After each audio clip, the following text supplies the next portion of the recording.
سڵتان لەبێ من ساکارمەرم لا دیجیتال میدیایە ناتیەوە لەگەڵمان بن بۆ وەرگرتنی زانیاری نوێ سەبارەت بە فێستیڤاڵیکان.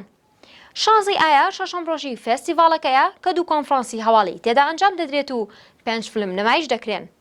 فێستیڤاڵەکە کاتژمێر 8 و 30 خولەکی بەیانی بە فیلمی لاڤینگ دەست بەکارەکانی دەکات کە لە دەرهێنانی جێف نیکۆلسە. دواتر کاتژمێر 11 بەیانی کۆنفرانسی فیلمی لاڤینگ بەڕێوە دەچێت. دوا بە دوایەوەش کاتژمێر 11 و 15 خولەک فیلمی ئەپرێنتس لە دەرهێنانی یوجۆ فێنگ نمایش دەکرێت و کاتژمێر 4 و 30 خولەکی دوای نیوەڕۆژ دووبارە دەکرێتەوە. کاتژمێر 1 نیوەڕۆ فیلمی حوسێن هەربی جۆن دغەژدێ شادیەن نمایش دەکرێت کە لە دەرهێنانی محەممەد ساڵح هارونە. کاتژمێر 2 خولەکی نیوەڕۆژ کۆنفرانسی هەواڵی فیلمی پاتریسۆن ئەنجام دەدرێت کە لە دەرهێنانی جیم جارمۆسە. کاتژمێر 6 ئێوارە فیلمی پێرسۆنال شۆپەر کە لە دەرهێنانی ئۆلیڤەر ئاساییسا نمایش دەکرێت و کاتژمێر 9 خولەکی شەویش دووبارە دەکرێتەوە.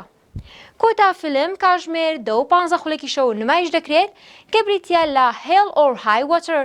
ئەم فیلمە پێشتریش کاتژمێر 2 دوای نیوەڕۆ نمایش کراوە. ئەوەی بینیتان کار و ئەجەندای شەشەم ڕۆژی فێستیڤاڵیکان بوو. لەگەڵمان بمێنەوە بۆ زانیاری زیاتر. Festival de Cannes.